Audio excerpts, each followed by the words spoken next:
नमस्कार, कल 24 मा स्वागत छ। म वीरेन्द्र जैरू। स्थानीय पालिकाको कर्तव्य आफ्ना नागरिकको जीवधनको रक्षा गर्नुपर्ने हुन्छ। जनताबाटै निर्वाचित प्रतिनिधिहरू बढी जिम्मेवार हुनुपर्छ। यही सिद्धान्तलाई टेकेर गाउँ-गाउँमा सिंहदरबार भनिएको हो। तर अधिकांश क्षेत्रमा गाउँ-गाउँमा सिंहदरबार भन्ने नारामा मात्र सीमित बनेको छ। जनतासँग प्रत्यक्ष ठोक्किने स्थानीय पालिकाहरूले आफ्नै नागरिकलाई उठीबास लगाएको दृष्टान्त हामीले धेरै पटक देखाएका छौँ। पछिल्लो पटक रौतहटको गुजरा नगरपालिकामा नगरपालिका वडा नम्बर 3 बलुवामा बाटो निर्माण गर्ने क्रममा एकलौटी ढङ्गले स्थानीयहरूको घर भत्काइएको छ।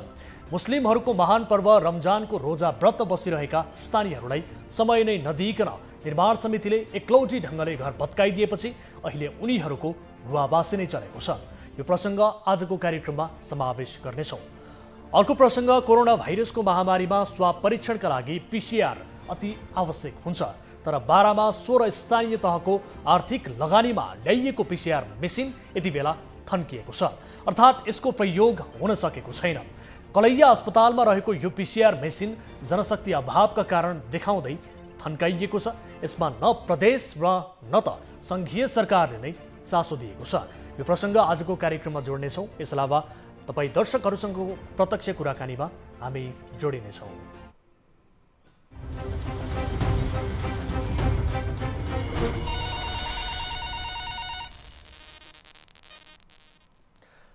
दर्शकहरू, कार्यक्रम कल 24 को नयाँ श्रृङ्खलामा उपस्थित भइसकेका छौँ। विविध विषयहरू सहित आम सर्वसाधारणले उठान गर्नुभएका विषयहरूलाई आज पनि कार्यक्रममा समावेश गरेका छौँ।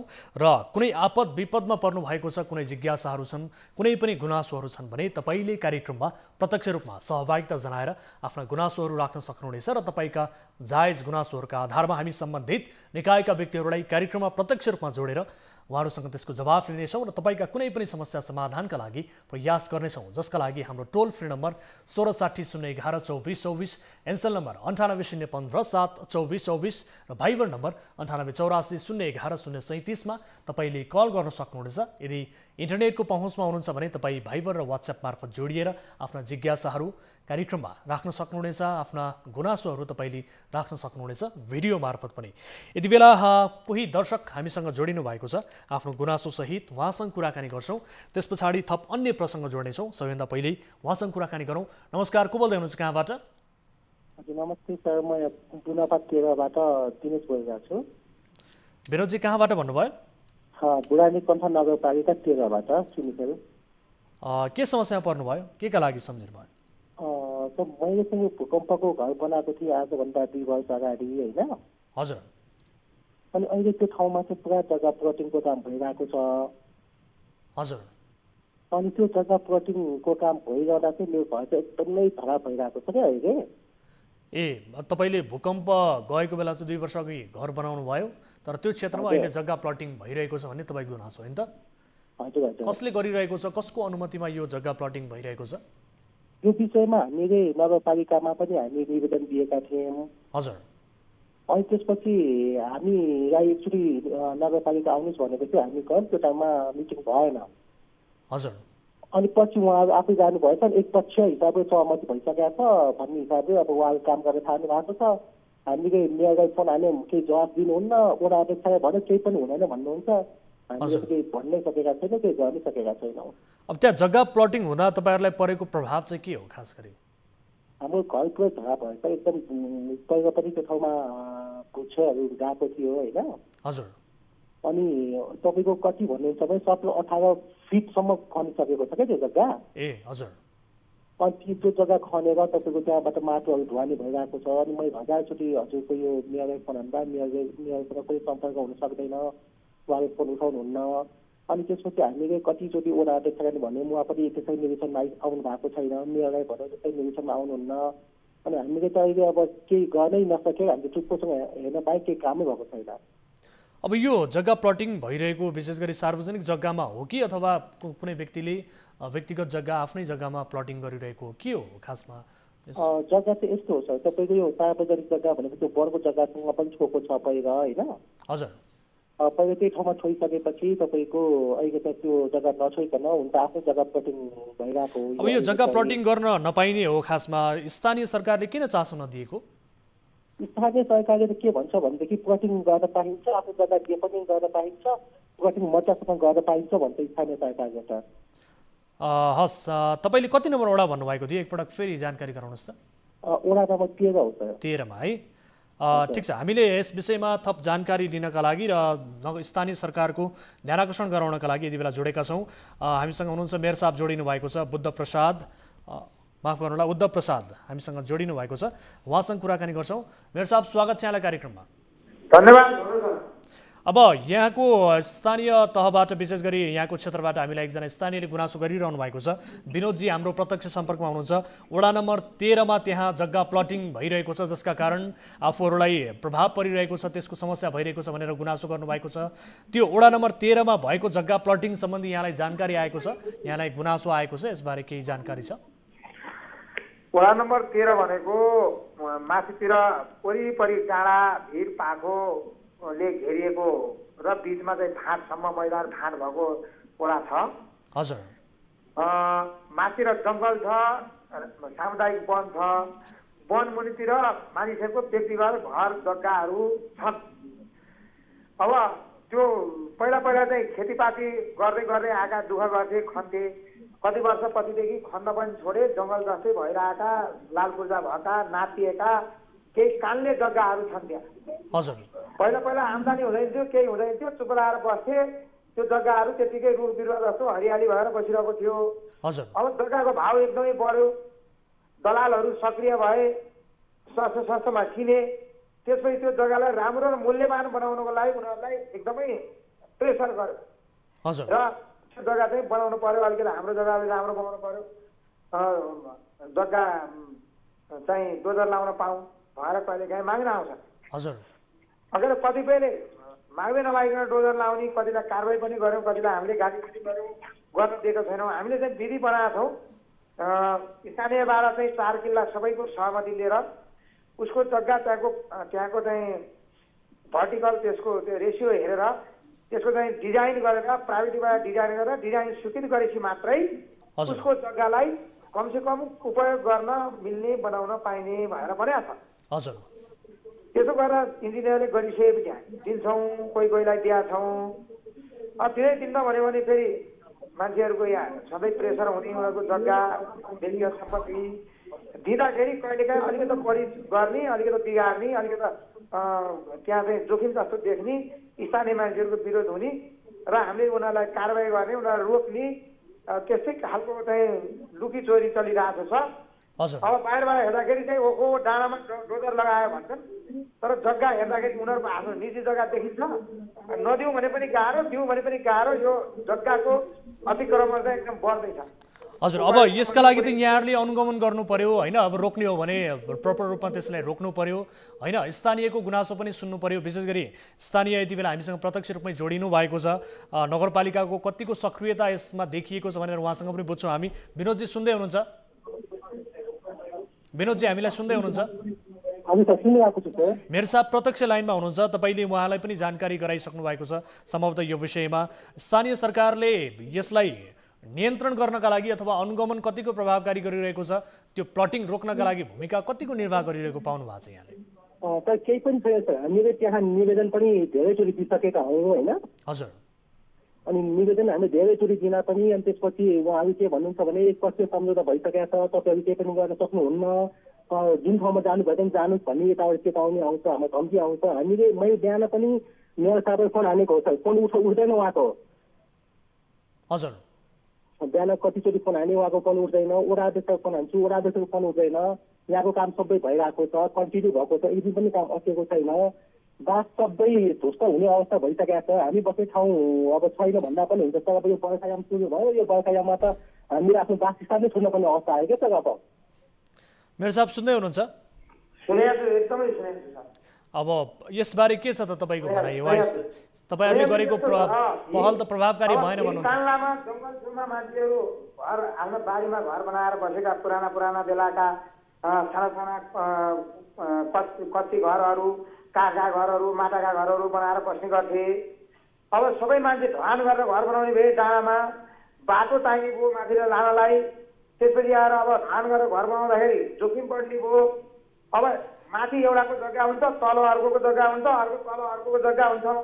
एउटा जग्गा चलाउँदाखेरि अर्कोको जग्गालाई चाहिँ असुविधा छ, चलाउनै नदिए उनीहरूलाई चलाउनै नदिँदाखेरि उनीहरूले आफै केही पाएन भन्छ। हामीले चाहिँ दिएको मापदण्डभन्दा विपरीत गऱ्यो भने हामीले उसलाई जग्गा कारोबार गर्न पनि दिएनौँ, बेच्न पनि दिएनौँ, कारबाही नै गर्छौँ हामी। अब स्थानीयलाई प्रभाव पर्ने गरी त्यहाँ काम भइरहेको छ भने स्थानीयले गुनासो गर्नुभएको छ, ठिक छ। 10 चोटि मान्छेले फोन गरेर दिनको 10 चोटि कराएर अब बुझाउनै नसक्ने, अब केही गर्नै नहुने भनिरह्यो भने त अब मान्छेले केही गर्नै पाउँदैन। किनभने खन्नु पर्यो, जग खन्नु पर्यो, वाल लाउनु पर्यो, त्यसलाई बनाउनु पर्यो।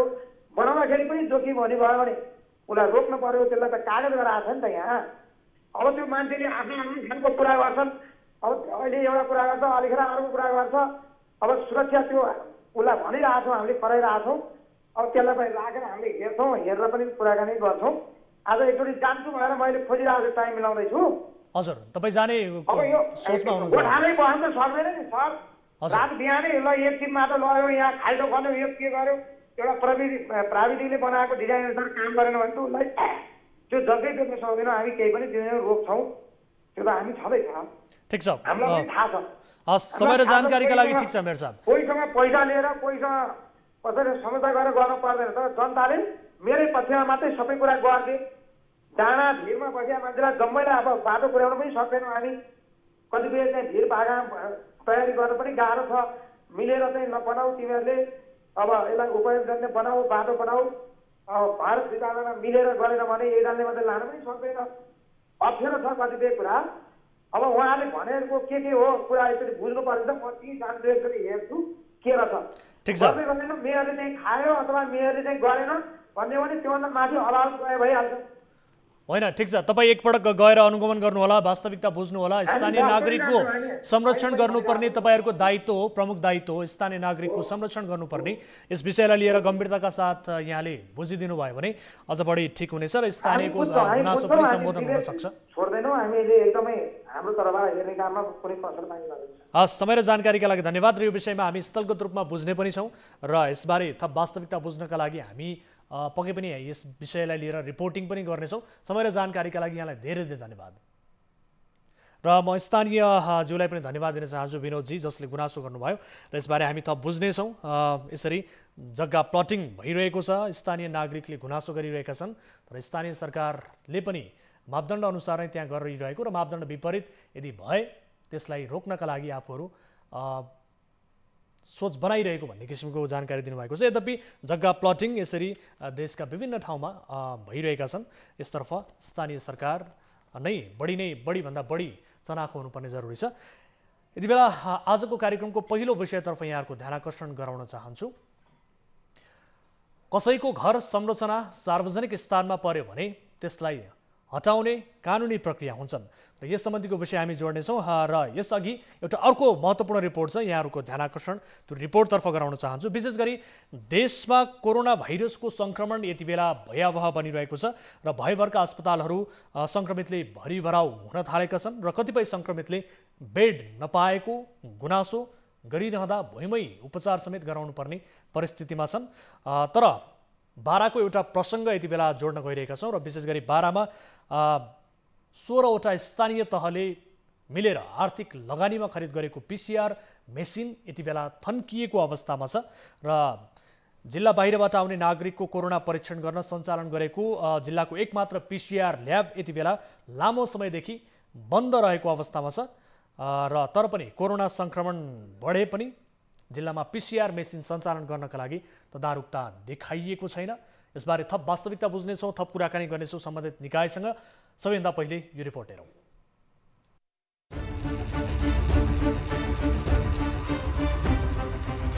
बारामा रहेको 16वटा स्थानीय तहको आर्थिक लगानीमा करिब 6 महिना अघि खरिद गरिएको PCR मेसिन जनशक्ति अभावका कारण थन्किएको छ। करिब 85 लाखमा खरिद गरिएको PCR मेसिन, जेनेरेटर र कम्प्युटर सहित 1 करोड खर्चमा जिल्लाको अधिकांश स्थानीय तहको आर्थिक सहयोगमा एक पटकमा 96 जनाको कोरोना परीक्षण गर्न सक्ने क्षमताको मेसिन खरिद गरिएको थियो।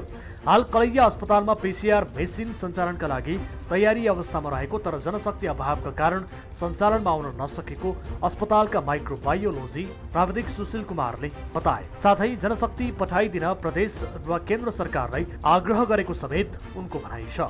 सेसन त भइसकेको छ, ट्रेनको जनशक्ति हामीहरू कम पऱ्यो भनेर स्टाफ कम छ, अहिले 3 जना हो, एउटा माइक्रोबायोलोजी भयो, टेक्नोलोजी, प्राइभेट सेक्टरका स्टाफ बहिनी छ, अनि त्यहाँबाट जनशक्ति आउँदाखेरि हाम्रो स्टाफ अहिले त हामीहरू इन्टिजन स्टार्ट गरिसकेको छ।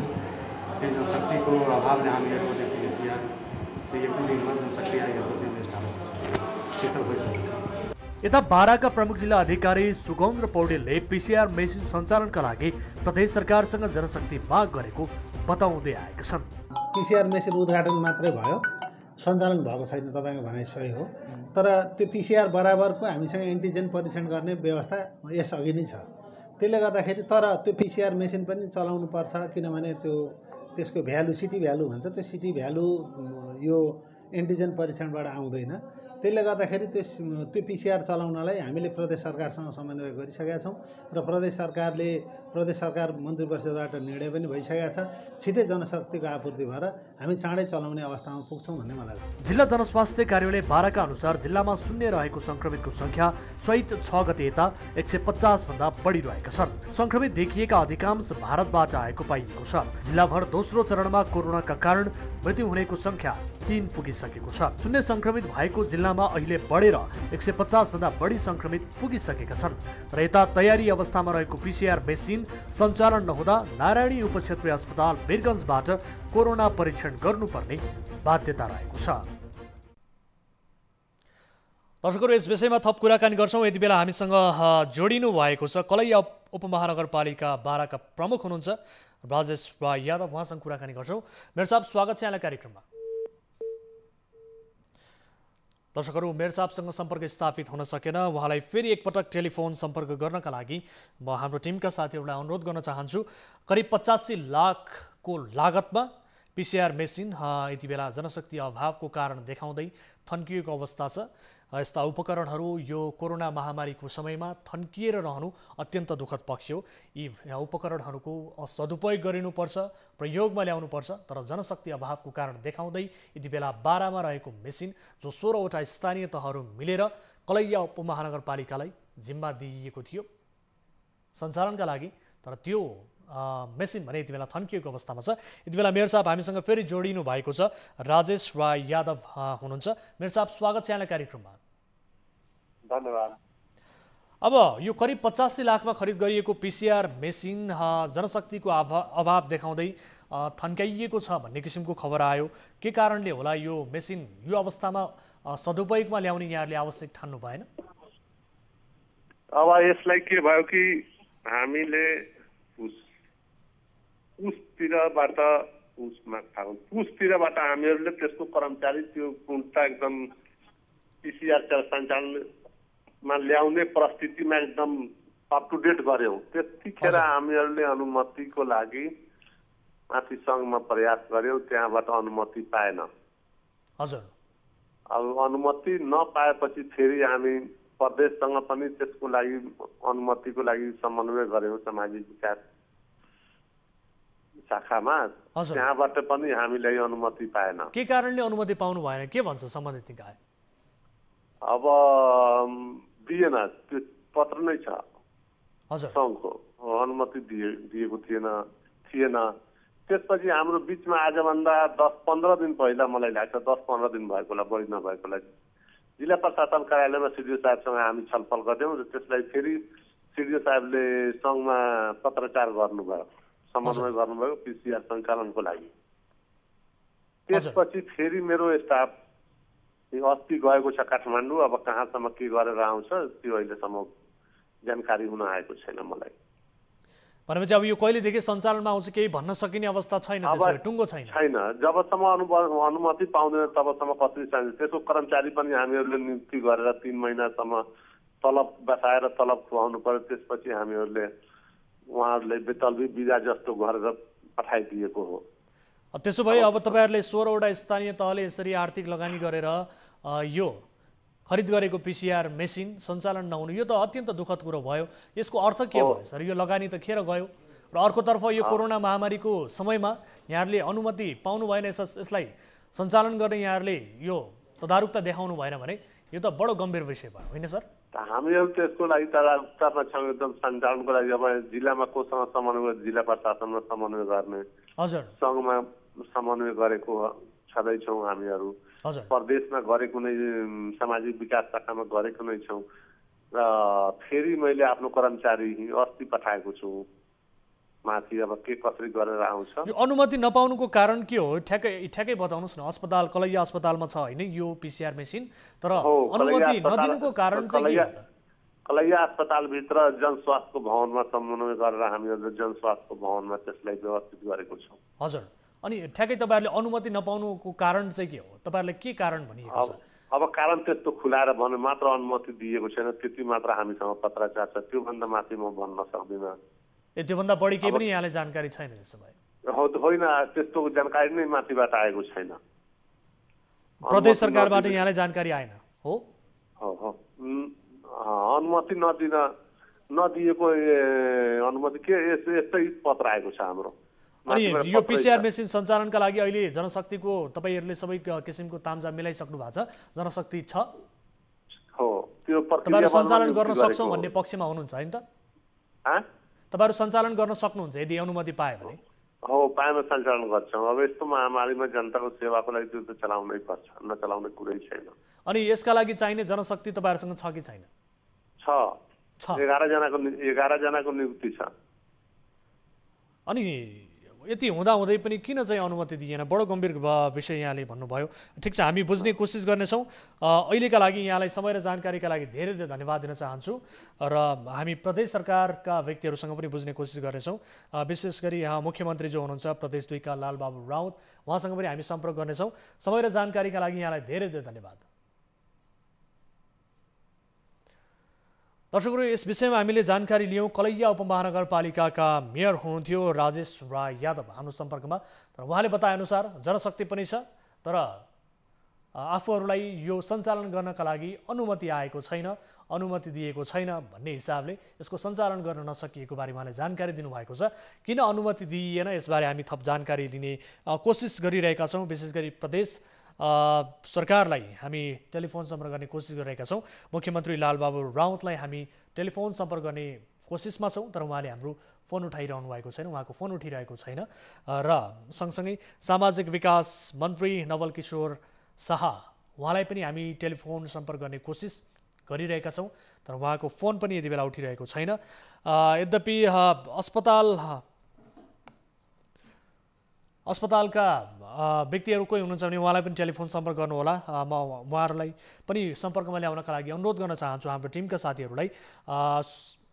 विशेष गरी 85 लाखमा खरिद गरिएको पिसिआर मेसिन, जेनेरेटर र कम्प्युटर सहित 1 करोड खर्चमा जिल्लाको अधिकांश स्थानीय तहको आर्थिक सहयोगमा एकपटकमा 96 जनाको कोरोना परीक्षण गर्न सक्ने क्षमताको उक्त मेसिन खरिद गरियो, तर अहिले त्यो मेसिन सञ्चालनमा आएको छैन। कोरोना महामारीले यति बेला भयावह अवस्था लिने चिन्ता सुरु भएको छ।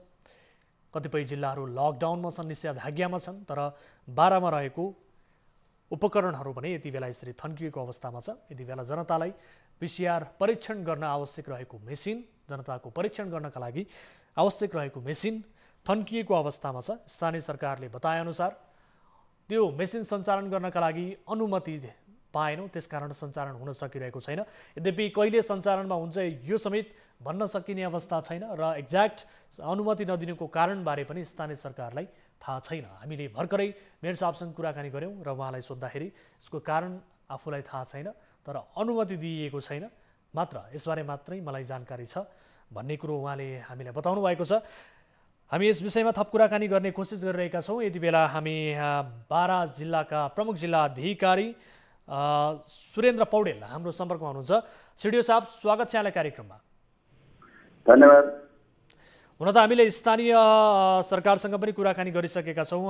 स्थानीय सरकारबाट हामीले यो विशेष गरी 16 वटा स्थानीय तहको लगानीमा पिसिआर मेसिन खरिद गरियो, कलैया अस्पतालमा त्यो अहिले थन्किएर रहेको अवस्थामा छ। यसबारे यहाँलाई जानकारी छ सर, के कारणले यो थन्किएको रहेछ? स्थानीय सरकारले पनि तपाईँहरूसँग समन्वय गरिरहेको छ भन्छ, तर अनुमति पाएनौँ, त्यस कारणले सञ्चालनमा ल्याउन सकेनौँ भन्ने स्थानीय सरकारको जवाफ आयो। के हो सर वास्तविकता? सर्वप्रथम सर्वप्रथम त म निमित्त प्रमुख जिल्ला अधिकारी हो, सिडिओ साहब विदा हुनुहुन्छ अहिले है, मलाई सङ्घकाल हजुर माफ गर्नु होला सर। र जहाँसम्म पिसिआर मेसिनको कुरा गर्नुभयो, स्थानीय तहहरूसँग समन्वय गरेर पिसिआर मेसिन खरिद गर्ने व्यवस्था गरिएको हो। हजुर र यो के हुन्छ त्यो अघिल्लोचोटि साउन भदौको कुरा हो। हजुर र यो पिसिआर मेसिन जडान गरेरलाई यो खरिद गर्ने भन्दा पनि जडान गर्ने र त्यसको लागि ल्याबको उच्च प्रविधि ल्याब र त्यो चाहिँ अपरेट गर्ने जनशक्ति र त्यो उच्च प्रविधि ल्याबको पनि अभावको कारणले गर्दा हामीले न्याय अस्पताललाई जिम्मा दिने र हाम्रो चाहिँ बाह्रको त्यो त्यसरी गर्ने भन्ने पनि एक किसिमको समझदारी भएको थियो। र फेरि के भयो भन्नुहुन्छ भने कोरोनाको सङ्क्रमण चाहिँ दर घट्दै गएको अवस्थाले गर्दा अब सबैतिर अब जे भएका उयोहरू भनौँ न अब आइसोलेसनहरू भएका पनि अलिकति निश्चित रूपमा भएको अवस्था थियो। अब अहिले यो चाहिँ सङ्क्रमण दर बढेको छ अहिले चाहिँ अब फेरि हामी त्यसलाई चाहिँ अब त्यो ल्याब स्थापना गर्न सक्ने हाम्रो क्षमता होइन, अब प्राविधिक क्षमता होइन, जनशक्तिको क्षमता र आर्थिक क्षमता त्यो हेरेर त्यो भएन भने हामी नारायणी अस्पताललाई हस्तान्तरण गरेर त्यहाँबाट सञ्चालन गर्ने व्यवस्था मिलाउनेछौँ। अब विशेष गरी स्थानीय सरकारका प्रतिनिधिले बताए अनुसार भर्खरै हामीले कलैया उपमहानगरपालिकाका मेयर साहबसँग कुराकानी गऱ्यौँ। जनशक्तिको अभाव छैन, सबै कुराको अभाव टरिसकेको छ, हामी सञ्चालन गर्न सक्छौँ, तर अनुमति मात्रै हामीले पाएका छैनौँ भन्नुहुन्छ। यो अनुमति नपाउनुको कारण चाहिँ के हो, कहाँबाट अनुमति तपाईँहरूले लिइरहनु भएको हो, नपाउनु भएको कहाँबाट हो, यसबारे खुलस्त पारिदिनुहोस् न अलिकति। अनुमति नपाउने भन्ने प्रश्नै हुँदैन। अब हामीले स्वास्थ्य मन्त्रालयले अनुमति दिनुपर्ने पनि हामी दिन्छौँ।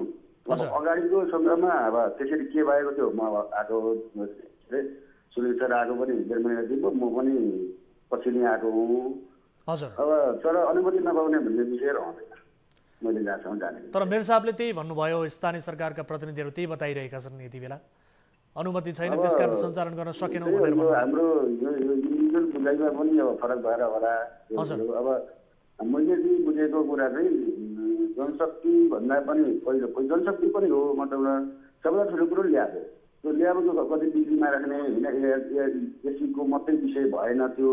अब त्यसमा चाहिँ प्रयोग हुने के अरे केमिकलहरू अब त्यो ल्याब मात्रै भएर भएन, मेसिन मात्रै भएर यी यस्ता कुरा र तत्काल अवस्थामा चाहिँ कोरोना सङ्क्रमण घटेको अवस्थाले गर्दा त्यो अब त्यसलाई के भन्ने नेगेटिभ पनि नभनौँ है, त्यो चाहिँ अब त्यति भएको थियो। अब हामीले त्यस विषयमा केही सम्बन्ध गर्छौँ। ठिक छ, अब कोरोना सङ्क्रमण घटेका बेला यसलाई सञ्चालनमा ल्याउनु आवश्यक ठानिएन, त्यो आफ्नो ठाउँमा छ। तर अहिले सङ्क्रमणको अवस्था बढिरहेको छ, जताततै रिस्क बढिरहेको अवस्थामा पिसिआर यस्तो उपकरणहरू त थन्क्याउनु अत्यन्त दुःखद विषय भयो। यसलाई अब सञ्चालनमा ल्याउनका लागि कहिलेसम्म यहाँहरू सक्नुहुन्छ, के छ अवस्था बताउनुहोस् त सर। सकिने छ, बताउन सकिने अवस्था छ? भन्दा पनि तत्कालै ल्याउनुपर्ने अवस्था सिर्जना भएको छ, किनभने हाम्रो अब पिसिआर टेस्टिङको पनि एकदम सङ्ख्या एकदम थोरै छ। त्यो त हामीले गर्न सकिरहेको छैनौँ, किनभने हाम्रो आफ्नै ल्याब नभएर पनि हो। किनभने यो चाहिँ अब अर्को नारायणी पठाएर जस्तो पहिला विगतमा चाहिँ हामीले काठमाडौँसम्म पठाएर चाहिँ पिसिआर चेक गरेको अवस्था तुरुन्तै गर्नु परेछ। अब स्थानीय तहसँग समन्वय गरेर हामी तत्कालै त्यसलाई चाहिँ सञ्चालन गर्न प्रयत्न गर्नेछौँ। हस्, समय र जानकारीका लागि यहाँलाई धेरै धेरै धन्यवाद। हस्, धन्यवाद तपाईँलाई।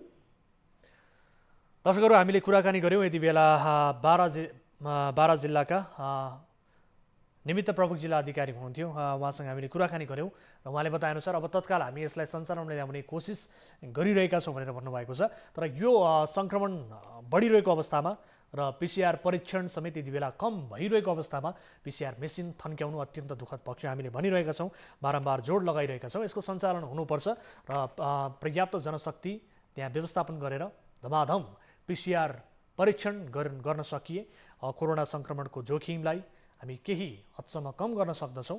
यसतर्फ सम्बन्धित निकायले आफ्नो चासो देखाओस् भन्नका लागि हामीले यो रिपोर्ट प्रसारण गरेका हौँ र सम्बन्धित निकायका व्यक्तिहरूसँग कुराकानी पनि गऱ्यौँ। यद्यपि प्रदेश सरकारसँग पनि हाम्रो कुराकानी गर्ने उद्देश्य थियो, लक्ष्य थियो, तर उहाँहरूको फोन यति बेला उठिरहेको छैन। यस विषयलाई हामी आवश्यक परेको खण्डमा फेरि पनि फलोअप गर्नेछौँ। यद्यपि हामीले स्थानीय प्रशासन र स्थानीय सरकारको ध्यानाकर्षण भने गरायौँ। अब अर्को विषयतर्फ यहाँहरूको ध्यानाकर्षण गराउन चाहन्छु। कसैको घर संरचना सार्वजनिक स्थानमा पर्यो भने त्यसलाई हटाउने कानुनी प्रक्रियाहरू हुन्छन्, तर बाटो निर्माणका नाममा स्थानीय सरकार, स्थानीय प्रशासन तथा कानुनी प्रक्रियाको बेवास्ता गरेर निर्माण समितिको नाममा मनोमानी ढङ्गले काम गर्नु कानुन विपरीत हो। यस्तै उदाहरण रौतहटमा बाटो निर्माणका लागि बनाइएको एउटा निर्माण समितिले पेश गरेको छ, जुन निर्माण समितिले जिल्लाको गुजरा नगरपालिकामा बाटो निर्माणको नाममा दादागिरी ढङ्गले घरहरू भत्काइदिएको छ। मुस्लिमहरूको महान पर्व रमजानको रोजा व्रत बसिरहेका स्थानीयहरूलाई समय नै नदिइकन निर्माण समितिले एकलौटी ढङ्गले स्थानीयको घरहरू भत्काइदिएपछि उनीहरू चिन्तित बनेका छन्, गुनासो गरेका छन्। आफूहरूलाई जानकारी नै नदिई घर तथा संरचनाहरू भत्काइदिएको भन्दै स्थानीयहरूको यति बेला रुवाबासी नै चलेको छ। पीडितको गुनासोको आधारमा रौतहटबाट टिभी जर्नलिस्ट बालविक्रम कार्कीले पठाएको यो रिपोर्ट हेर्नुहोस्।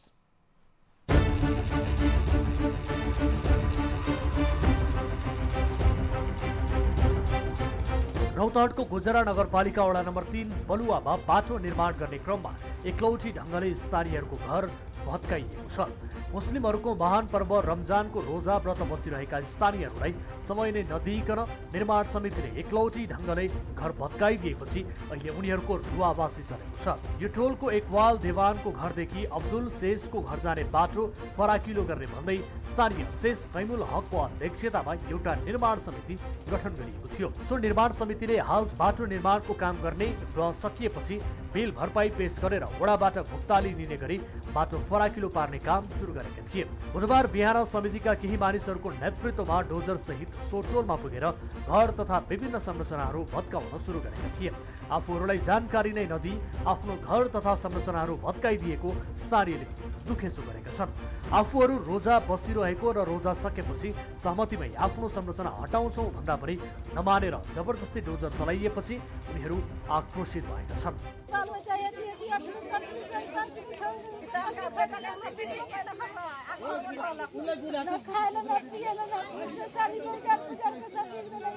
निर्माण समितिसँग आफूहरूको छलफल हुँदा हाललाई कायम रहेको बाटोलाई सम्झाउने र पछि केही समय दिएर संरचनाहरू भत्काउने, रुख बिरुवाहरू काट्ने भन्ने सहमति भए पनि जबरजस्ती ढङ्गले समितिले काम गरेको स्थानीयको आरोप छ। उनीहरूले समितिको हरकतले आफूहरूलाई बिचल्ली पारेको भन्दै समितिले शक्तिको आडमा जे गरे पनि हुन्छ भन्ने दम्ब देखाएको गुनासो गरेका छन्।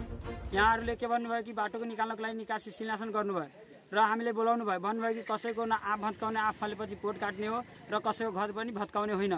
तर आज एक्कासी के भयो कि अनि उता मदरसादेखि बाटोको कुनै पनि कुरा थिएन, तर त्यहाँबाट अस्ति बिहानै त्यहाँबाट शिलान्यासन गर्न थाले, खोज्न थाले। त्यहाँ बाटोको कुनै नक्सा पनि छैन। 16 फिटको त्यो बाटो के अरे कुलो हो। यो स्थानमा नक्सामा बाटो रहेको भन्दै समितिले जबरजस्ती बाटो निकाल्न खोजेको स्थानीयको आरोप छ। उनीहरू समितिले आफूहरूसँग कुनै पनि संरचनाको एउटा इट्टा पनि नभत्काउने सहमति गरे पनि सहमति लत्याउँदै घरमा डोजर लगाएको बताउँछन्। आज भी एटमेटी आके पीटने मार रहे, तुर रहे, ठटाव रहे, हटाव रहे, ढकेल मकेल के सब काम कैले भाई सब जबरदस्ती। रोजा दिन में कौन अभी पाकल खाना सब भूखे सब भोरे में से रोजदारी दिन में चूल चौकी सबके फोड़ फाड़ पहिनी फेंक दिले। निर्माण समितिले आफू खुसी निर्णय गर्दै घरहरू भत्काएको स्थानीयको आरोप छ। उनीहरूले स्थानीयको घरमा डोजर चलाउन न त नगरपालिका न स्थानीय प्रशासनको अनुमति लिएका छन्। त्यति मात्र होइन, निर्माण समितिको आडमा मानिसहरूको घरमा मनखुसी ढङ्गले डोजर चलाउने यो समिति निर्माण गरेर काम गर्न नगरपालिकाबाट कार्यादेश पनि नलिएको बुझिएको छ। तर कानुनी राज्यको धज्जी उडाउँदै आफू खुसी समिति बनाएर घरधनीलाई बिना कुनै सूचना घरमा डोजर चलाएको पाइएको छ। यसरी पर्व चलिरहेका बेला घर भत्काउनु गलत भएको वडा अध्यक्ष गजेन्द्र चौधरीको भनाइ छ। उनले घर भत्काउने विषयमा आफूलाई जानकारी नभएको समेत बताए। त्यसको बारेमा त मलाई पनि थाहा भएन। म प्रश्न भन्छु, घर भत्काउने नभत्काउने हामी माइनिटिङ गरे, सबको सहमति भयो अनि त्यसपछि हामी सबैजना हिँडिसक्यो। यता निर्माण समिति भने आफूहरूले स्थानीयहरूको सबैको सहमतिमा बाटो फराकिलो पार्न बाटोमा परेका केही संरचना तथा घरहरू भत्काइदिएको भन्दै कसैलाई जोर जबरजस्ती नगरेको दावी गर्छ। हामी बल जबरजस्ती गरेपछि उसको त केही बस्ने बेला थिएन नि। उसको घरको जुन कोरो छ, कोरो पनि केही भएको छैन। हामी जबरजस्ती बल प्रयोग गरेपछि केही न केही त त्यहाँ टुटो फुटेको हुन्थ्यो नि। उसको टाली पनि छ, टाली पनि हेर्नुहोस् माथि उनीहरू आफै झिकेर घरभित्र राखेका छन्। यता निर्माण समितिले नगरपालिकासँग कार्यादेश नै नलिकन घरहरू जबरजस्ती भत्काइदिएकाले अवैध निर्माण समितिलाई कानुनी दायरामा ल्याउनु पर्ने पीडितहरूको माग छ। दर्शकहरू, स्थानीयहरू भनिरहेका छन् हामी विकास विरोधी होइनौँ, बाटो निर्माण हुनुपर्छ, तर त्यसअघि आफूहरूलाई जानकारी नै नदिइकन र विशेष गरी स्थानीय प्रशासन र नगरपालिकाको समेत अनुमति नलिकन निर्माण समितिले यसरी आफूहरूको घर भत्काइदिएको भन्दै उनीहरूको बिचल्ली भएको छ, गुनासो गरिरहेका छन्, रुवावासी चलिरहेको छ र विशेष गरी मुस्लिमहरूको महान पर्व रमजानको रोजा व्रत बसिरहेको अवस्थामा आफूहरूलाई जानकारी नै नदिइकन एकाएक एकलौटी ढङ्गले त्यहाँ निर्माण समितिले घरमा डोजर चलाएर घर नै भत्काइदिएको भन्दै गुनासो गरिसके पछाडि हामीले यो रिपोर्ट यहाँहरू समक्ष प्रस्तुत गरेका छौँ। यस विषयमा थप जानकारी लिन्छौँ। विशेष गरी यो निर्माण समितिलाई अनुमति कसले दियो, स्थानीय प्रशासनको नगरपालिकाको अनुमति लिएर गरेको हो वा होइन, किनभने अनुमति नलिइकन यसरी सूचना नै नदिइकन स्थानीय नागरिकहरूको घर भत्काइदिएको भन्ने व्यापक गुनासो आइरहेको छ। यसबारे थप बुझ्ने कोसिस हामी गर्नेछौँ। स्वयं वडा अध्यक्ष जो गजेन्द्र चौधरी हुनुहुन्छ, उहाँले समेत आफूलाई यसबारे जानकारी नभएको भनेर भर्खरै हामीले रिपोर्ट मार्फत उहाँको प्रतिक्रिया पनि आम दर्शकहरूलाई सुनाएका छौँ। यसरी जनप्रतिनिधिहरूलाई पनि जानकारी छैन, उहाँहरूसँग पनि अनुमति लिइएको छैन घर भत्काउनका लागि, बाटो निर्माणका क्रममा डोजर चलाउनका लागि। यसबारे थप जानकारी दिन्छौँ। यति बेला स्थानीय हामीसँग जोडिनु भएको छ शेख जमिउल्लाह मोहम्मद युसुफ हुनुहुन्छ, माफ गर्नुहोला, मोहम्मद युसुफ देवान हाम्रो सम्पर्कमा हुनुहुन्छ। अन्य स्थानीयहरूको प्रतिनिधित्व गर्दै उहाँले आफ्नो केही भनाइहरू राख्नुहुनेछ। मोहम्मदजी, स्वागत छ यहाँलाई कार्यक्रममा। हजुर, अब यो घर भत्काइएको रहेछ, अत्यन्त दुःखद। यहाँहरूलाई जानकारी गराइएको थिएन पहिला जानकारी भत्काउने मान्छे पहिले गराएन। हजुर, अचानक हमला गर्यो। अचानक पहिला भने त्यो केही नोक्सान गर्दैन, सानो 2 हात अनि 3 हातसम्म लिएर बाटो जान्छु, माटो भर्दै बाँधको जस्तो। हजुर, आज फेरि एक बार अचानक हमला गरिदियो। घर नजिक आएर सबै डोजरले भराम पारिदियो। अनि आमा बुवाले फटाफट घरबाट बाहिर निकालियो। अनि चावल दाल सबै पनि छिटिदियो। अनि डाका जस्तो व्यवहार गर्यो, डाका जस्तो व्यवहार गर्यो। अब तपाईँहरूको सबै घरै कतिजनाको घर भत्कायो बताउनुहोस् त, क्षति कति भयो? हाम्रो एउटा युसुफको घर हो, एउटा शेख सलिमुल हक। हजुर, एक शेख सलिम हो, दुईजनाको घर भत्कायो, शेख अब्दुल आलम। हजुर, अनि जनप्रतिनिधिहरूलाई पनि यसबारे जानकारी छैन भन्ने कुरो आयो। वडा अध्यक्ष स्वयंले बताउनु भएको छ, उहाँहरूलाई यसबारे जानकारी थिएन। कसको अनुमति? वडा अध्यक्षसँग हामी गएको थियो उसको पासमा। हजुर, अनि भन्यो कि म जाँदैन, मेरो गाउँको मान्छेले मेरो कहानी अनुसार बात कुरा मानेन। हजुर, म भन्यो कुनैको नोक्सान नगर, कुनैको एउटा इँटा पनि ननिकाल देवालबाट। अनि उसले मानेन, वादाले भनाइको उसले मानेन। हजुर, उसले मानेन, यतिमाथि गाउँले गर्यो। अब हम उसमा म छैन उसले भन्यो वादाले। अनि तपाईँहरूको घर भत्काइदिइसके पछाडि यसरी विशेष गरी स्थानीय सरकारले तपाईँहरूले के गुनासो गर्नुभयो, उहाँहरूलाई भन्नुभयो यसबारे? हजुर, आफ्ना जनप्रतिनिधिहरूलाई के बताउनु भयो, आफ्नो गुनासो राख्नुभयो तपाईँहरूले? हजुर, तपाईँको यही नम्बर हो? हस्, ठिक छ, हामी बुझ्ने कोसिस गर्नेछौँ। यति बेला हामीले सम्पर्कमा ल्याएका छौँ, थप उहाँसँग बुझ्नेछौँ। गुजरा नगरपालिकाका मेयर साहब हुनुहुन्छ। ठिक छ, मेयर साहबलाई सम्पर्कमा ल्याएका छौँ हामीले। सन्तलाल चौधरी हाम्रो सम्पर्कमा हुनुहुन्छ। मेयर साहब, स्वागत छ यहाँलाई कार्यक्रममा। धन्यवाद।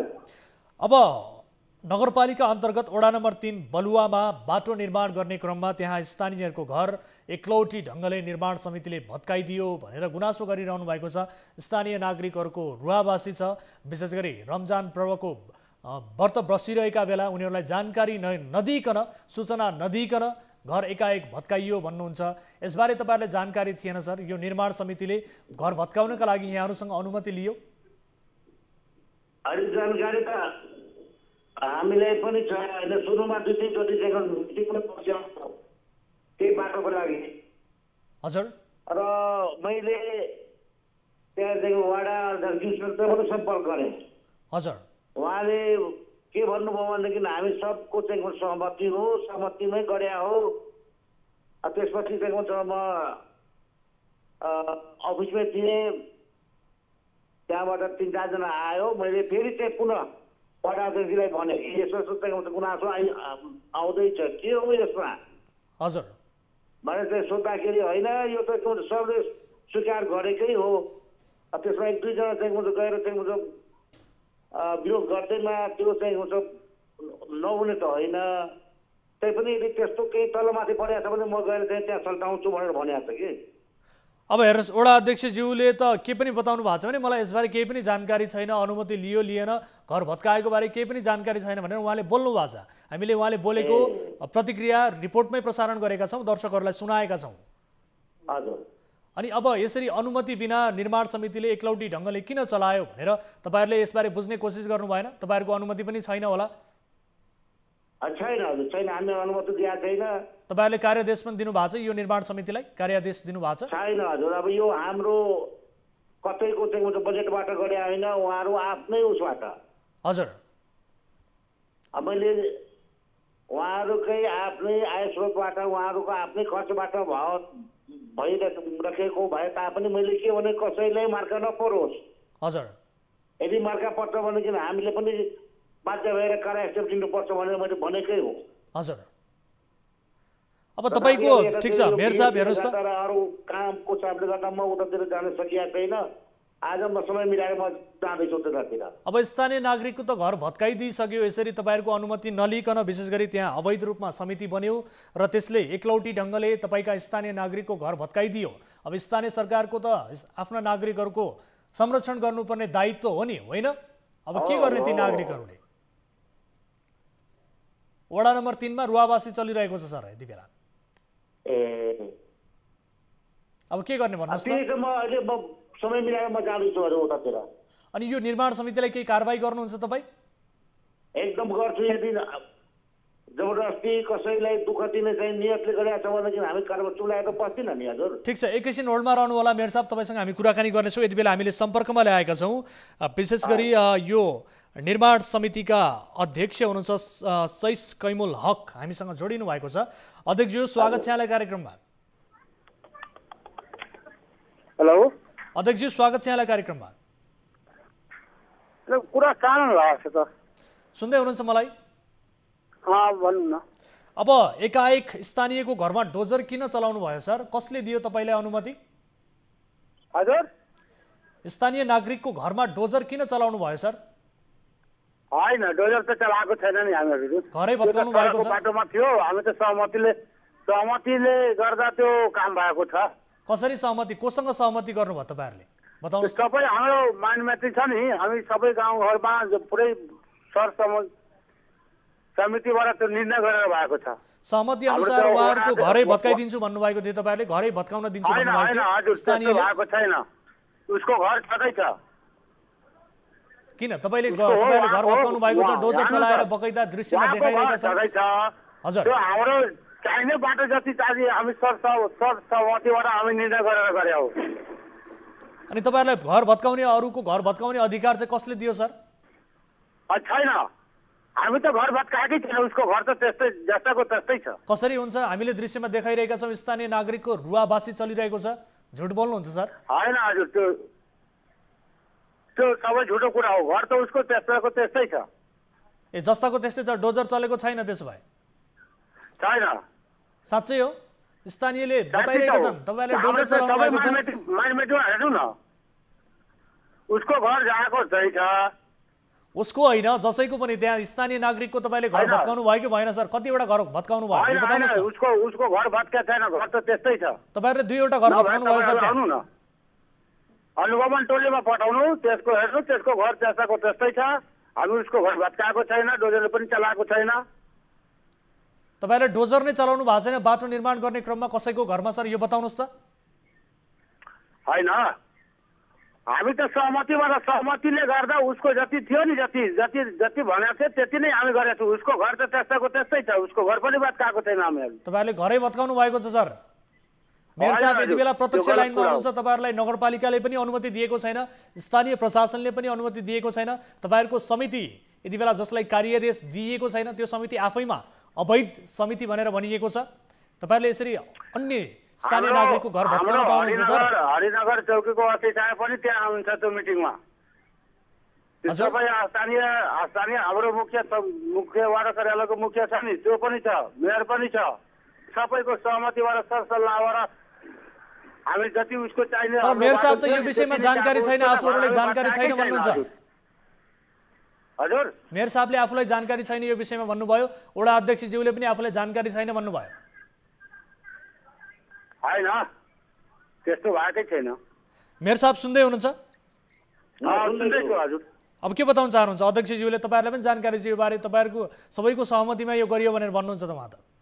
सबै माइनोरिटी तपाईँहरू नभए एउटा अनुगमन टोली पठाउनु, हाम्रो के हामी माइनोरिटी गरेर गरेका छौँ, तर उसको घर हामीहरूले भत्काएको छैन, घर जस्ताको त्यस्तै छ। मेयर साहब सुन्दै हुनुहुन्छ? एकचोटि यहाँ सर तपाईँ एकचोटि आएर आफ्नो आँखाबाट हेरिदिनु पर्यो। हामी आएर स्थलगत रूपमा हाम्रा रिपोर्टर त्यहाँ पुगेर स्थलगत रूपमा रिपोर्टिङ गर्नु भएको छ सर। कहाँ होइन मेयर साहब सुन्दै हुनुहुन्छ? खै यो सहमति बारे तपाईँहरूलाई पनि जानकारी छ भन्नुहुन्छ त उहाँहरू? मौखिक जानकारी हो, होइन मैले पटक होइन मैले भनिदिहालेँ नि, पहिला पनि 2-3 चोटि मिटिङ बसिसक्यो यो सम्बन्धमा। मैले के भने त्यसै चाहिँ हुँदैन, हटुवातालले तपाईँहरू मिटिङ राख्नु सर्वदलीय र सकभर गाउँकै चाहिँ हुन्छ भनौँ न, जहाँ चाहिँ हामीले बाटो बनाइरहेको छौँ त्यहाँका सम्पूर्ण उसलाई राखेर चाहिँ निर्णय गर्नुहोस् अनि अगाडि बढ्नुहोस्, हामीले के गर्नुपर्छ हामी गरौँला। तर उहाँहरू चाहिँ भन्छ मिटिङ बस्नुभयो, अध्यक्ष स्वयंले अहिले टुङ्गो लाग्यो, सबको सहमति भयो, अगाडि बढ्छ भनेर मलाई भने हो। अब के गर्ने त मेयर साहब भन्नुहोस् त, अब के गर्ने? तपाईँहरूलाई पनि प्रपर रूपमा जानकारी भएन भन्नुहुन्छ, यसरी तपाईँहरूले अनुमति पनि दिएको छैन भनेर भन्नुहुन्छ। अब यो निर्माण समितिमाथि तपाईँहरूले के कारवाही गर्नुहुन्छ सर? स्थानीय नागरिकको घर त भत्कियो, तर उहाँहरूले भनिरहनु भएको छ, दाबी गरिरहनु भएको छ घर भत्काएका छैनौँ भन्नुहुन्छ। अब तपाईँ यसको प्रपर रूपमा अनुगमन गर्न सक्नुहुन्छ के भएको रहेछ भनेर? एकदम म जाँदैछु त्यही। अनि कारवाही गर्न सक्नुहुन्छ यदि स्थानीय नागरिकको सहमति विपरीत त्यहाँ घर भत्काइएको तपाईँले पाउनुभयो भने के कारवाही गर्नुहुन्छ सर? एकदम कारवाही गर्छु, जुन हामीलाई दिएको छ स्थानीय सरकार सञ्चालन 2074ले। कहिले जानुहुन्छ? त्यसो भए कहिले जानुहुन्छ बताउनुहोस् त? आज म जाँदैछु हजुर, आज जाँदैछु। आज जानुहुन्छ सो क्षेत्रमा वडा नम्बर 3 मा? हजुर। ल ठिक छ, आज गएर त्यहाँ वास्तविकता बुझ्नु होला।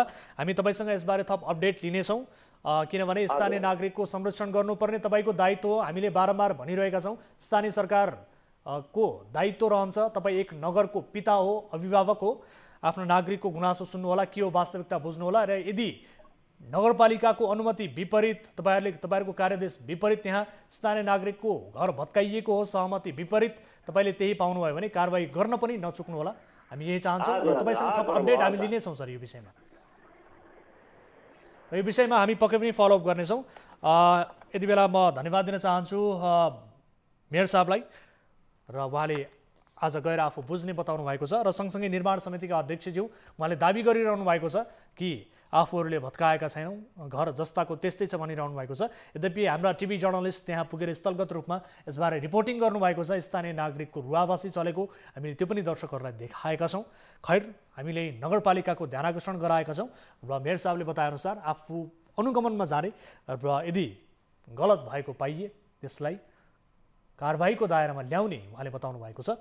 हामी यो विषयलाई पक्कै पनि फलोअप गर्नेछौँ भन्दै अध्यक्षज्यूलाई पनि धन्यवाद दिन चाहन्छु। निर्माण समितिका अध्यक्षज्यू हामीसँग जोडिनु भयो, उहाँसँग थप कुराकानी आगामी दिनमा पनि गर्नेछौँ। दर्शकहरू, यिनै विषयवस्तुसहित आजका लागि कार्यक्रमको निर्धारित समय पनि सकिएको छ। कुनै आपद विपदमा पर्नु भएको छ, कुनै जिज्ञासाहरू छन्, कुनै पनि गुनासोहरू छन् भने तपाईँले हामीलाई हाम्रो टोल फ्री नम्बर 1660 011 2424, एनसेल नम्बर 98 015 7 2424 र भाइबर नम्बर 98 84 011 037 मा कल गर्न सक्नुहुनेछ र आफ्ना समस्याबारे बताउन सक्नुहुनेछ। तपाईँका समस्या, तपाईँका जिज्ञासा, तपाईँका जानकारीका आधारमा हामी सम्बन्धित निकायको ध्यान आकर्षण गराउनेछौँ, उहाँहरूलाई घचघचाउनेछौँ र कुनै पनि विषयको समाधान खोज्ने प्रयास गरिरहनेछौँ भन्दै आजका लागि कार्यक्रमबाट बिदा हुन्छौँ। हामी निरन्तर न्युजमा छौँ। नमस्ते।